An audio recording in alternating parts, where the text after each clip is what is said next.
as she jumped up, she pulled my hair, and with that came my ponytail. So she's standing there with my ponytail in her hands. Welcome to We Are Chelsea live from Stamford Bridge. We are so excited to be here. And of course, we are sponsored by Skoda, who are the official car partner for Chelsea Women, and they are proud supporters of women's sport. So give Skoda a big, massive cheer. Got fancy new water bottles. Are you guys excited for the show? Yeah, let's welcome on our guest. Well, my first guest. She is incredible. She played for Arsenal and Chelsea Women's. She was a Lioness and she played for Great Britain in the Olympics. Please welcome Anita Asante.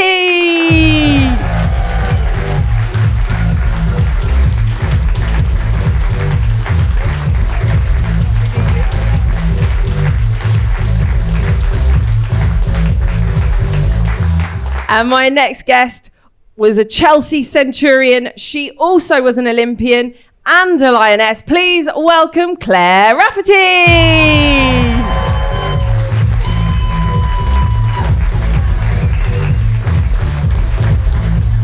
You've been coming on.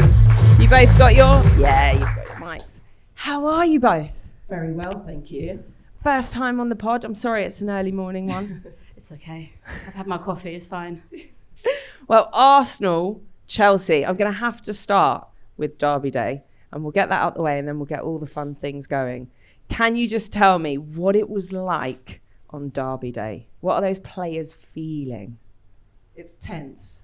Yeah. It's intense. I mean, the intensity goes up massively. I think any player that comes in, especially when you get new signings, foreign players, they're educated quickly on what it means to put that show on Derby Day.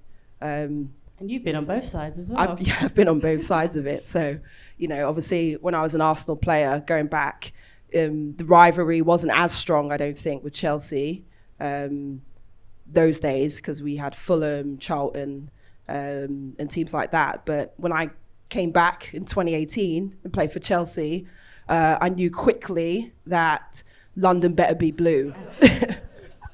And even in training, everything gets amplified. Like you do a rondo, and most players, you're like, oh, just take it easy, 2 touch, 1 touch. Yeah. And I remember going into a rondo with Millie Bright, and I was like, we're going to war. You didn't come out of it. I think I actually remember before we ever beat Arsenal, so there was like a mental block whenever we used to play against them, and this rivalry always has a bit of a bite now. Before, we were the underdogs, and I actually remember, and I don't know, Neats, if you remember as well, Emma Hayes used to actually make the opposition team in training wear Arsenal kits, so that we got used to, I don't know whether it's the red or just like kind of used to, and she used to play like the crowd noises as well. So, and I think that helped. I think the first time we actually beat Arsenal was 2014. And from there, it's been obviously back and forth, and it's been a very tight, energetic and feisty competition. And all the players, they get home after those types of sessions and they're probably dreaming about Arsenal, the crowd noise, up until that game, ready for it. But yeah, obviously it's a big game because they're both top sides with quality players, and everyone's competitive. A lot of them are national teammates, but on Derby Day, that goes out the window. Well, but what is that like, being rivals, but then teammates when you're obviously playing for your country? Is it odd when you're on the pitch to just be like, no, you're not my mate? I think you just zone out. Like you just focus on the day and your teammates and like all the preparation that you put in going into it, and afterwards you hope that your mates afterwards. You might stick a few tackles in and whatever, and then you talk about it later. But at the end of the day, they're professionals. Everyone wants to win. Yeah, but wait a minute. When you've played Arsenal, I remember one time playing Arsenal, and then we'd have to get a car to England camp, and then we'd both be in the same car. So you just played against each other, and you're sitting in one of the big cars, and you're like literally facing each other. So you'd be given a little bit of daggers after the first hour of the journey. Yeah, I think it just died down, but. I do remember that. And then yeah, exactly. Yeah, I was going to say, because you'll need a bit of time to cool off. Your emotions can't just switch off like that. No, I mean, like Raf said, you know, you play the game, you celebrate with your teammates, you get in those cars, you're hoping that you're stuck with your club teammate and not the opposition. Clearly Neats used to request her own private car then. Just like, give me the one by myself. And then, you know, you give it like, 45 minutes or so for it to just, everyone to calm down, and then someone to crack a joke. Normally you find someone like Raf or, you know, Jill or someone else to sort of break the tension with something ridiculous. Just being myself, then, really. Yeah, probably people just laughing at me. And then you just crack on. Well, now we're going to move on to Chelsea and England. Now, I've heard that back in the day, Friday nights were. it was. Let's just put it this way: it's quite good that there was no social media back in the day. Yeah. Talk we to would me have been in about a lot of trouble, I think.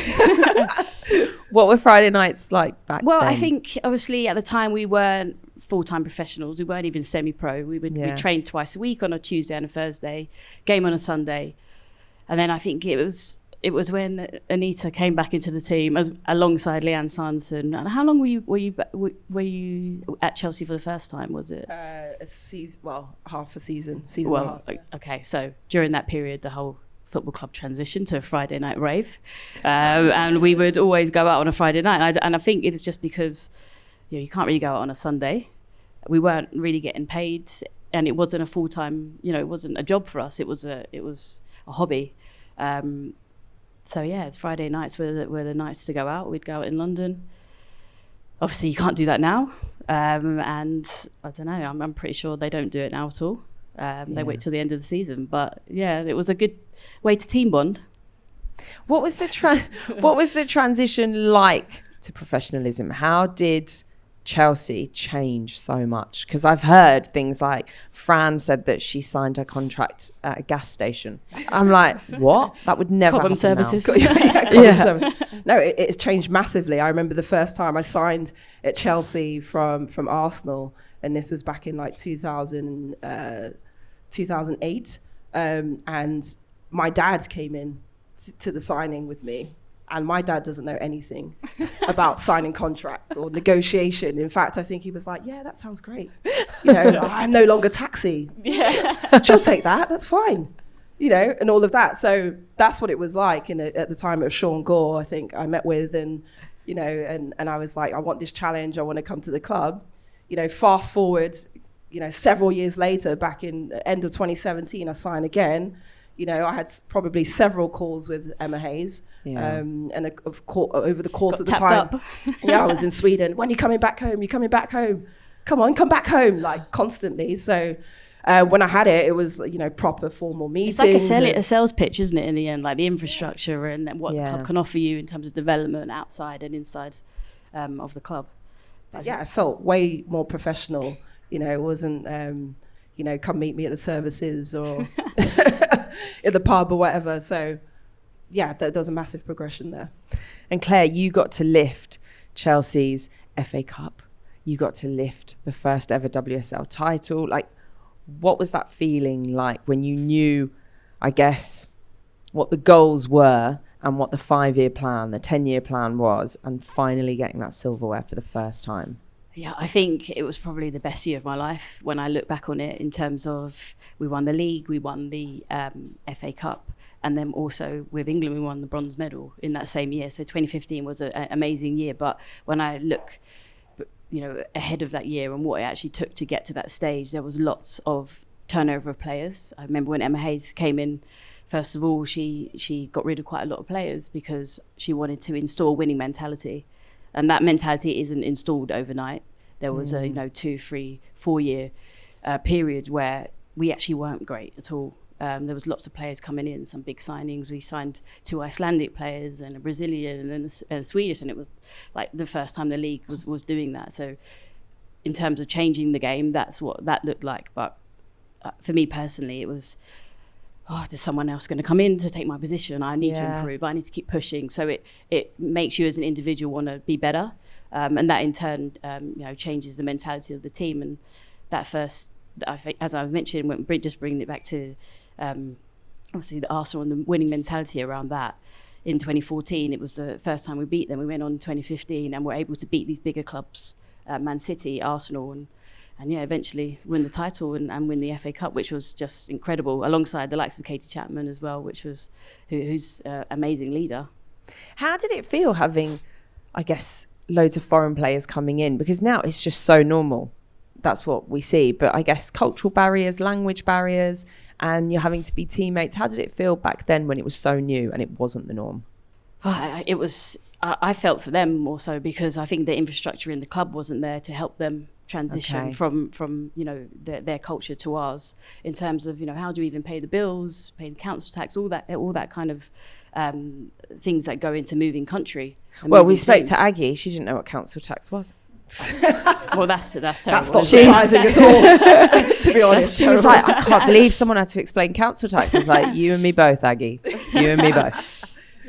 I think it's difficult. I mean, you'll know this because you've played in different countries. I only ever played for Chelsea, and then I played in West Ham, so I've only ever been around London. I feel a little bit uncultured. I think Neats is probably the best place to answer this in terms of what it feels like personally. Yeah, for me, it was different experience because I went to play in America when I left England and played with loads of foreign players, in those teams. And then when I moved to Sweden, obviously got the experience of playing with lots of Scandinavian players. So when I came to Chelsea, it was great to be surrounded by, Magda Eriksson, Marion Mjelde, all those players, because, they bring their cultures with them, their sense of fun, their sense of calmness, their sense of leadership and responsibility, and also just like language. It took me 6 years to learn Swedish to a decent level. So when I came into Chelsea and was surrounded with those players, we could jest with each other. I could practice. They could take the mickey out of me trying to speak Swedish or Norwegian or whatever. And I think the girls enjoyed that. I think it made us learn about each other, in a better way. And I think it just adds so much more value to football as well, because you learn a lot from those players and their football experiences as well. But now moving on to England camp, I want to know the day-to-day at England, what it was like. Were you rooming together? Were you not? Who places on the coach? All of the stuff. What was it like in England camp? Who was the quiet one? Who was the loud one? Who was the joker? Tell me everything. I think obviously England camp, it depended on who the manager was at the time, but the majority of the time it was Hope Howe for England and for the Olympics as well. And she ran a tight ship. Yeah. It was, bedtime at a certain time. Obviously, you get told what time you're eating, what time you're going training. It's just almost Would you what room you're wearing. with people? Yeah, so I was always with Ellen White. I remember actually when I first got picked for England, I thought, what can be a better way of introducing yourself to the team than just like winding up some of the more senior players? So I focused my efforts on Farrah Williams and Rachel Brown. And me and Ellen used to go around just pulling pranks. So I think the first thing I did to Farrah was at lunch there was some kippers or mackerel, I think there was. Okay. So I got the mackerel, managed to get into her room, put it under her bed and put it in her boots. And I regretted that. I was going to say, brilliant way to make friends. I mean, it wasn't a great start. And then I regretted that because what happened was, I think the next trip we went to Switzerland, and me and Ellen came back to our room one day, and there was like what is like the wrap all around the toilet. Cling film. Cling film. They'd thrown our beds upside down. I had these brand new shoes, white shoes, like these pumps that I absolutely loved, and I'd like saved up ages to buy them. And Farrah wrote left and right on the wrong foot, so they were white. So I just had to colour them in with a felt tip. Yeah, so there was a lot of fun. Your pumps. Yeah, I loved them so much as well. I was gutted, and then I stopped because I was like, you know what, you win. Do you know what's hard with that? I was going to say pranks. You want to outdo them, and if there's one thing I know about athletes is that you're all really competitive. So it's just going to grow and grow. You've got to hit the nail on the head there. Yeah, I had to stop it before it got too bad. Anita, do you have a favourite memory of Claire from the England camp? Yeah, I do actually. I remember one time, well, this was during the World Cup, and we're playing France, and I'm thinking, it was a really tough game for us, quarter-final, and I see Claire warming up on the sideline, and I don't think she was expecting to feature at all, in this game. I was eating sweets, I was watching. Hope Howe told me I wasn't really going to participate in the World Cup, I was there to learn because I was quite young. Okay. And then, Yeah, and there she is. And I'm thinking, like, we're all knackered. It's going to extra time. Seeing fresh legs come on. I knew her as a teammate. I think, like, you know, Claire's going to come in and shore up the shop at left back. She comes into the game, and then she's like, I've got to play against Elodie Tomi. Yeah, it's like the fastest player you've ever seen in the world, I swear. She was so quick. She was like the female Usain Bolt. Yeah. I don't know if anyone remembers her, but she was so rapid. And I just went white. I think Hope was out, come on, you're going on. I think Rachel Unit came off. Yeah. Because this player was so fast. And yeah, I mean, let's just say the game didn't go too well. I didn't make any mistakes during the game, but I then did offer to take a penalty and missed. So that was a great introduction. But I learned a lot about myself. Character building. Yeah. It's but my other favourite memory has to be the Olympics. So, you know, we this is the pre-camp before we get to the village and everything. And we have a day off. So we go into town. I think where was it? In the Midlands somewhere, like Coventry. Loughborough somewhere, I think. And then the girls are like, Leah, let's go and get tattoos. Let's go and get the Olympics. Wait a minute, let's start this again. Me and Jill said we were going to get tattoos. The whole team agreed that they were going to get them with us. Of the rings, tattoos of the the rings. Of the okay, Olympic yes, rings. lots of Olympians do So that, everyone's gone, yeah, we'll get them, fine. And me and Jill said, we'll go first. We went and got ours done. Okay. Look behind us, everyone had left. So me and Jill got matching tattoos. Anita's meant to have the same tattoo. The whole team is meant to, and they don't. So I just actually have invited a tattoo artist in today. Let me welcome her to the door. Oh no! I was there for moral support. That's what I was there for. Okay. And the thing is, it You'd was never actually agreed. Well, this is meant to be my teammate. You know, you're meant to go to war together. I informally agreed, and then they went in. They came out. We saw the outcome. Saw the eggs. They were meant to be circles, and they were like eggs. So they look terrible. Yeah, they look terrible. I've still got mine, and just okay. So I don't blame you now. Right? It's a smart thing. Yeah, but that is for life. You know, we go down together. That's what it's meant to be. No, not when tattoos are confirmed. I'm on your side, and the rest of the team. Yeah. So you've got some lovely Olympian eggs on your body. I do, but luckily we had Jill on. I should have got her to show me her eggs. I know. No wonder she kept that quiet with all the stories. So exactly. And is there a story of someone's ponytail falling? I knew you were going to bring this up. Okay. So we were playing against France again. It always seemed to be France. Playing against France again, but it was in the She Believes Cup in America. Okay. I can't remember what year it was, maybe 2016. And I'm playing left back, and we're defending a corner, and I'm tasked with marking Wendy Renard. She jumps up. She doesn't need to jump against me because she's tall. I'm tiny. She was always going to win the header. Anyway, as she jumps up, she pulls my hair. Bearing in mind, I wanted a long ponytail, so I had clip-ins in my hair to make it longer. And as she jumped up, she pulled my hair, and with that came my ponytail. So she's standing there with my ponytail in her hands, and I'm like, my first thought is my hair. Like, have I still got any left? Like, has she pulled the rest of it with it? Luckily, it was fine. But I grabbed it off her because it was expensive. I was like, I want that back. I can reuse that. It was a clip it anyway. And then I didn't know what to do with it because the game was still playing.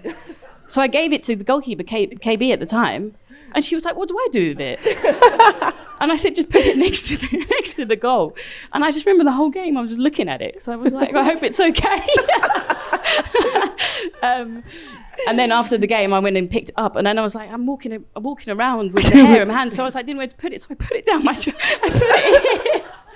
It was just it was just funny. Luckily, I don't think the games weren't as televised. It was televised, but it wasn't as televised as it is now. I did get some free hair from Twitter though. Someone, because I think all the girls were posting a picture of it. Tony Duggan, I think, she posted a picture of me because there's a big picture, and I'm like this. So I got some free hair out of it. So win-win. They definitely win. Yeah. Hair sponsor. I don't wear them Claire anymore. So. Well, maybe the sponsorship will come back, Claire, and then you will. Yeah. Can we talk about the lip sync video? Because I dig this out. Can we not? So cringe. It is so cringe. But also, that was KB. That was your roommate again. You should have had a word with her. Was it her idea? She's just the instigator of. Can I just say, if you haven't seen it, please Google "Reach for the Stars." When was it? It was 2012. Yeah, it was ahead of the Olympics. It was ahead of the Olympics. Very, very funny. Jill looking very young. Yes. Alex looking quite funny in it as well. It's just, whose idea was it? Well, it was KB's idea. She Okay. was like, let's get a team dance and video together. Because you can imagine song the was the enthusiasm. theme. The song was the theme, wasn't it? It was the theme of the competition, Reach for the Stars. And naturally, you know, Jill's one of the first ones to be like, yeah, I'm all in. Yeah, of course You know, she is. and then everyone else is like, here we go. So a lot of choreography, badly timed as well, on that coach ride. And I actually think my wife said to me recently, thank God I married you now and not then, because the lip syncing is awful. I think that might be the video. It's got to be the video. The timing can't be that bad. This podcast is brought to you by Skoda, the official car partner of Chelsea Women and proud supporters of women's sport. It's football season, time for after-work training, muddy boots and early morning weekend games. Whether you're playing five-a-side after work, cheering the kids on from the sidelines on a Saturday morning, or gathering with your mates to watch the big leagues each weekend, Skoda's the perfect companion for your everyday adventures. Zip around town in the fully electric Enyaq, or give the squad a lift home in the all-new 7-seater Kodiaq. There's something in the range to suit teams of all shapes and sizes. Don't just take my word for it, though. Search the Skoda range today to jump in and see for yourself. Now, I wonder if you'll be able to guess. When we had Jill Scott and Caz on here, I asked them who was the most underrated player. Who do you think they said? Underrated. That they've Probably played themselves. with. That they've played I was going to with. say That they played probably. with. Yeah. Oh, that's a good Shall I question. tell you? Yeah, we'd like to know. I reckon. No, go on. You've got an idea? No. It was you, Anita. Oh, really? Oh, wow. They really bigged you up, and What about me? I know, Claire. To be honest, I'd have a word. Get on WhatsApp. No, to be fair, they do have a strong point there. How does it feel knowing that Jill and Caz picked you? I mean, we talked about it at length, but do you feel that you were underrated when you were playing? I'm massively putting you on the spot. Yeah, Sorry. no, I mean, Big yourself up. No, I mean, for my teammates to say that, I think is the best thing ever. That's what you want.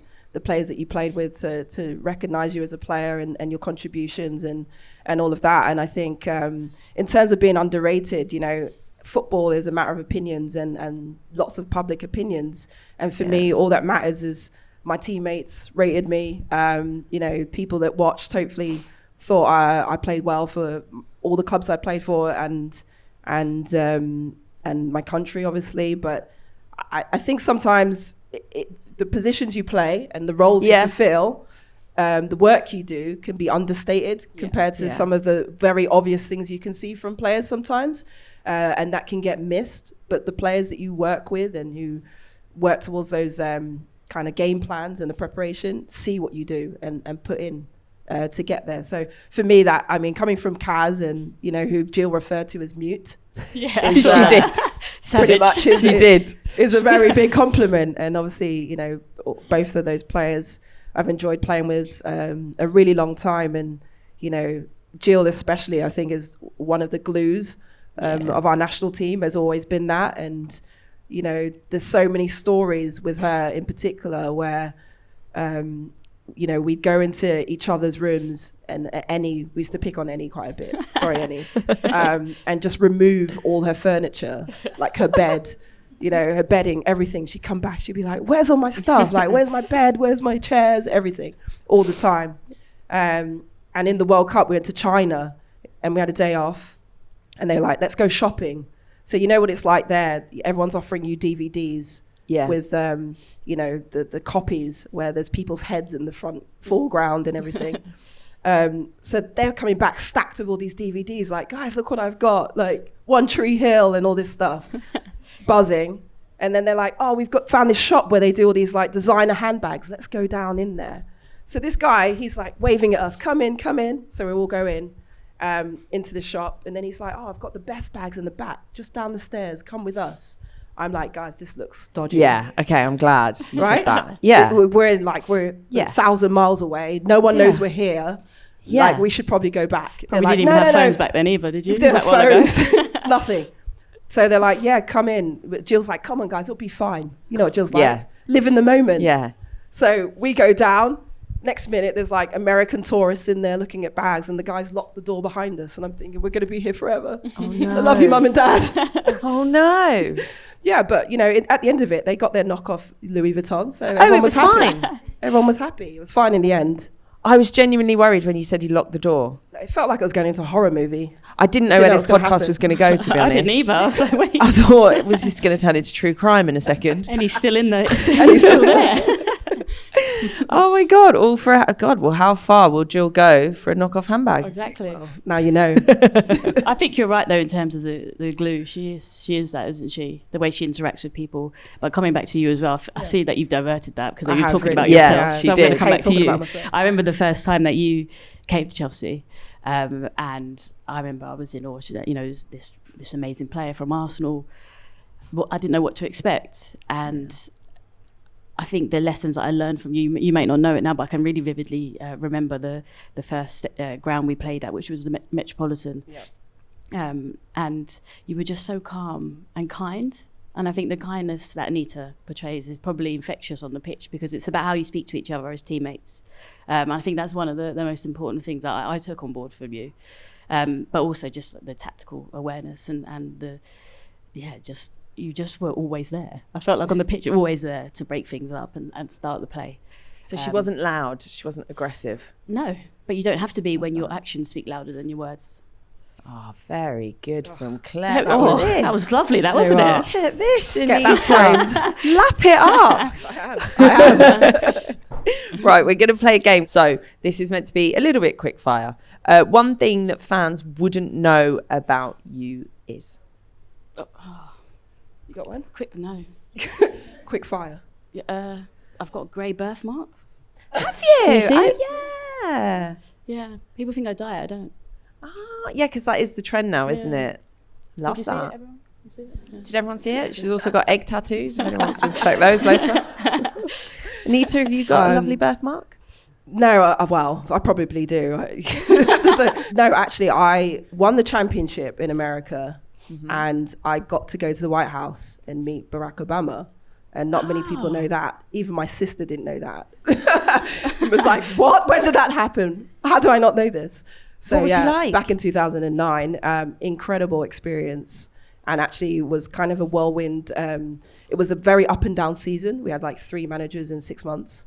So it was a difficult time, actually. And we won the championship, got to meet him, and just his aura, you know, his enigmatic figure, and just how warm he was and how positive he was about what we had achieved, and was very surreal, you know. I think growing up in Northwest London, like on the estate I grew up in, did I ever think I'd be in the White House? No. So yeah, that was incredible.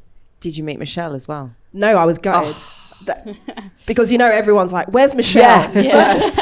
I know, I was going to say, Michelle would have been the cherry on top. What is the best piece of advice that you ever got from a coach or a teammate? I think the best piece of advice I ever got was just to really just believe in yourself, and just to trust your process and never compare yourself to others, because everyone's trajectory is different, and you might take different steps to get to where you're going, but you'll get there in the end if you just keep believing and you keep working at it. So yeah, don't get caught up in like looking over your shoulder what they're doing. Just focus on your own path. So simple, yet so hard. It is, yeah, because there's so many outside factors. I think when you're a competitive person, like Raf mentioned earlier, you know, there's players behind you, they're coming in, they want your shirt, they want to take your spot, and you can get lost in that being your focus as opposed to what you actually do to keep improving. I guess mine would be from, and this is not just because it's a Chelsea podcast, but from Emma Hayes, and it was very short and sweet, and it's never settle, and that goes for every aspect of your life.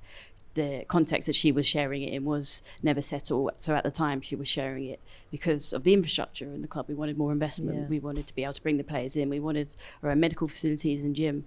And she would always never settle for what we had, even though it was better than what we had the year before. It was never enough. So I think that's great advice that you can take into all aspects of your life. What was the most dramatic game that you've played in? For good or bad reasons? For either. The juicier the better. I think it has to be the 2015 World Cup quarterfinal against Canada. I think that was a dramatic game just because of the occasion. It was on Canada Day in front of a massive Canadian crowd in Vancouver, and just the energy. I've never felt energy like it, and for that reason, for me, it was the most dramatic, and we won. So that was good. Nice. Yeah, for me, it has to be, I think, 2012 Olympics, playing Brazil at Wembley. And just because it was just like, I had never played Brazil in my international career. You knew of Marta, knew of these world-class players, and 70,000 people. Most of us had never experienced that level of noise and crowd and just the drama and the goals going in and the atmosphere. Definitely one of the highlights of my career as well. Yeah, it must be so interesting, because it's interesting as a fan when we go to different stadiums in different countries, just seeing how the fans react. And some of them have fireworks, some of them have smoke, some of them have all this stuff, and you're always just like, oh, this is different.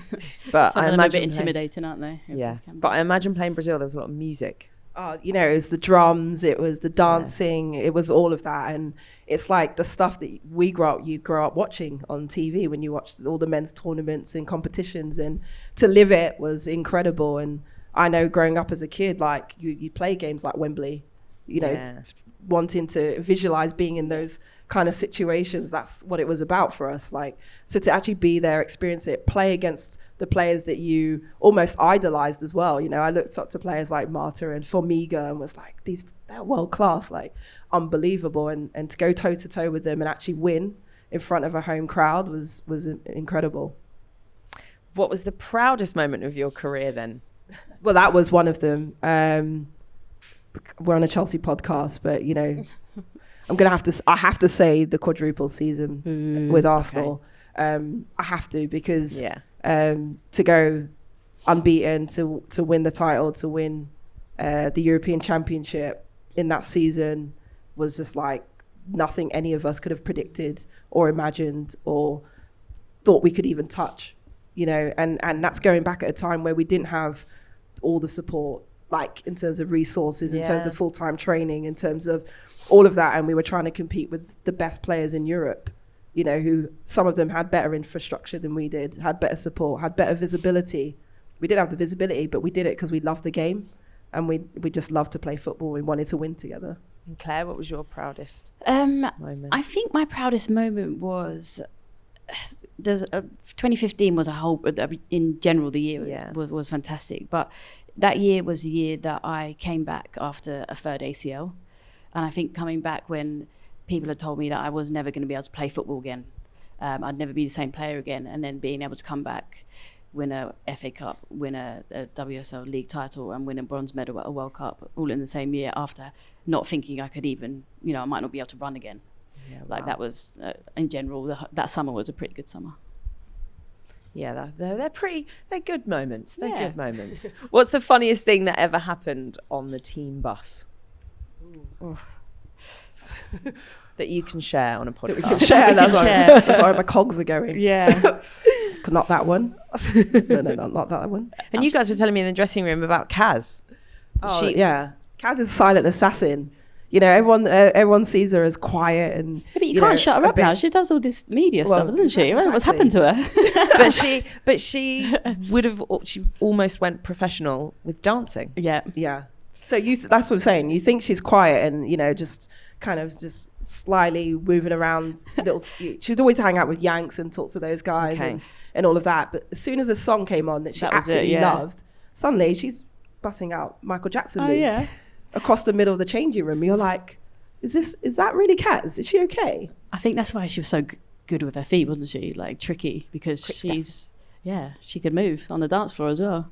Maybe we're going to see her. I've seen her in here actually dancing. She's a smooth mover, so if you get her in here, you've got to get her to do a dance move or two. Right, I've got to move on to the fan questions. If you had to be stuck in a car for 4 hours with a former teammate, who would you pick? For 4 hours. I mean, for me, it would still be Jill. I was going to say. Because you'll never have a dull moment. And I want to be entertained for 4 hours. I don't want to be bored.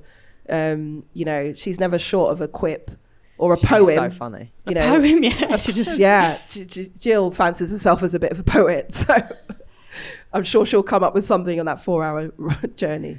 I think mine would have to be someone like Carly Telford, just because like we've been through a lot together, we've known each other for a long, long time, and I just think we could take that time to reminisce and just chat about life. She's also a good and she's talker. funny, and she's a good talker, and she's got good taste in music, and she brings good snacks. So she brings good snacks. yeah, so that would Carly be really could important. be my friend. Because if you're stuck in a car, you're gonna be hungry, aren't you? So. Yeah, you are.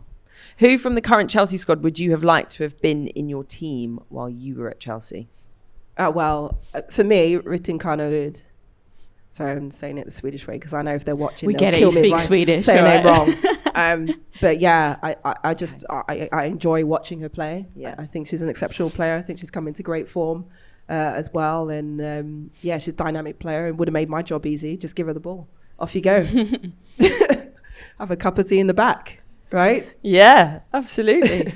I think Lucy Bronze, because having played against her quite a few times, played with her in training for England, I just think she's even, she's getting towards the end of her career now. I think she's adapted her game slightly, so having to deal with the different kind of elements of her game, was she quite direct or in terms of linking up play? But I think in general, just her mentality as well as her playing ability would be fantastic to have. Yeah, I haven't had her on the pod, so if you speak to her, put a word in. We all want We'll her on the definitely pod, don't make that we? happen. We'll work on that one. Everyone, please give my two fantastic guests a massive round of applause. Thank you. Well done. Thank you both so much for coming on. Thank you all for being here. Remember to like, subscribe, send in your questions. And this has been We Are Chelsea live from Stamford Bridge.